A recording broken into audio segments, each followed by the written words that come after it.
സത്യമായിന്നും വിളങ്ങുന്നതും അമ്മ.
സ്നേഹത്തിൻ ഭാവമെന്ന കന്യകമേരിക്ക് നന്മകൾ പലതല്ലേ.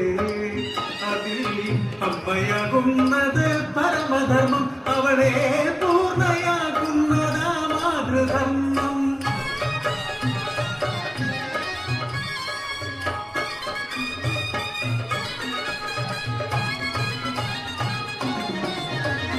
ദാവീദിൻ ഗോത്രത്തിൽ ജനിച്ചവനല്ലയോ അവലോഭവയാകുന്നു മാതാവാ. നീതിമാനും പിന്നെ തച്ചരാമന്നന്റെ ഭാര്യ സ്നേഹം ചൊരിഞ്ഞ മേരി.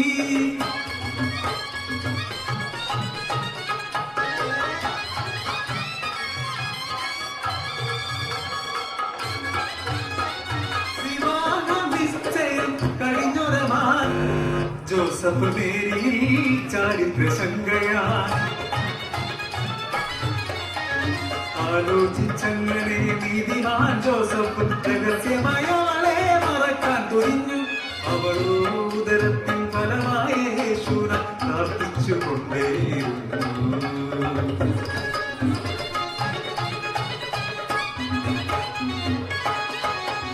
ദൈവത്തിൻ ദൂതനപ്പോൾ ഭാര്യ പറഞ്ഞപ്പോൾ അവളെ സ്വീകരിച്ചതു പുണ്യം.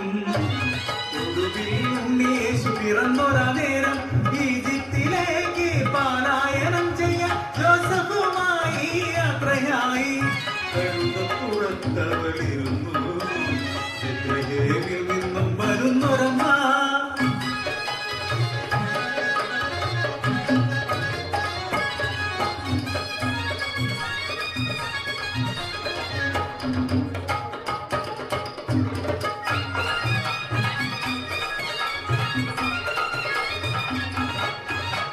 ലോകരക്ഷയ്ക്കായി അവതരിച്ചേശുവെ വഴിയും സത്യവുമായി നയിച്ചൊരു നാഥൻ.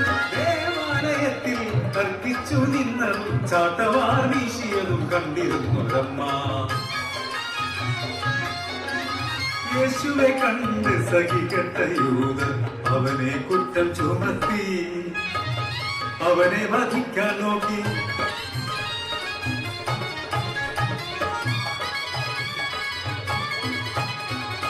യേശുവെ യൂദാസ് ഒറ്റിക്കൊടുത്തപ്പോൾ നെഞ്ചകം പൊട്ടിക്കരഞ്ഞമ്മ.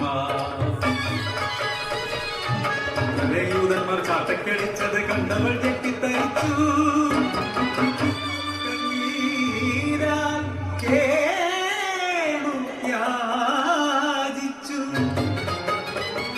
യൂതൻ കണ്ണിൽ തീയായി. അമ്മ കണ്ടു നിൽക്കെ അവർ കുരിശിലെത്തി. സൂര്യകിരണമിരുന്നുപോയി. അപ്പോൾ ചില പോലെ അമ്മ നിന്നു.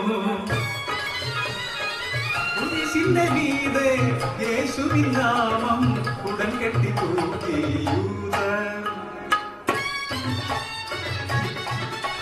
കാണേണ്ട കാഴ്ച പൊന്മകനെ താൻ മടിയിൽ കിടത്തിയ മൃതശരീരം.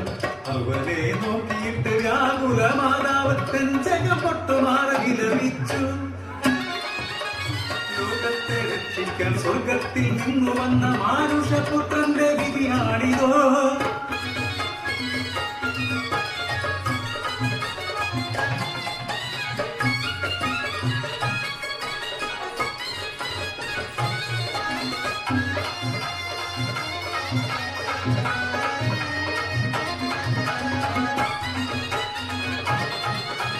സെഹിയോനിലന്ന് കൂട്ടുശാലയുള്ളിലാക്കി സ്ത്രീകന്മാരൊത്തവർ പ്രാർത്ഥനയാ.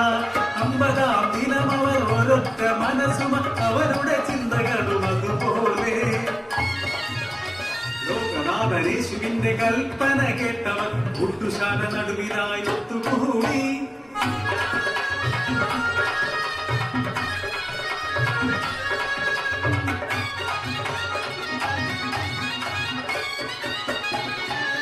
പ്രാർത്ഥിച്ചു നിൽക്കും നേരം വിളിച്ചു നിൽപ്പായവർ അഗ്നിജ്വാല വരുന്നല്ലോ കാര്യമെന്താവാൻ.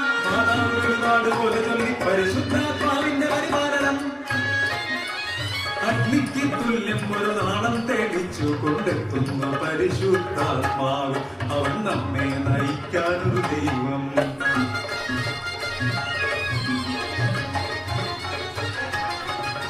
ഉത്ഭവപാപമേൽക്കാതെ വന്നോര കന്യകാമേരിയെ വാഴ്ത്തിയിടുന്നേ. ഉത്തരീയം തന്നും നമ്മെ രക്ഷിക്കും ഉഷകാല നക്ഷത്രം കന്യാമേരി.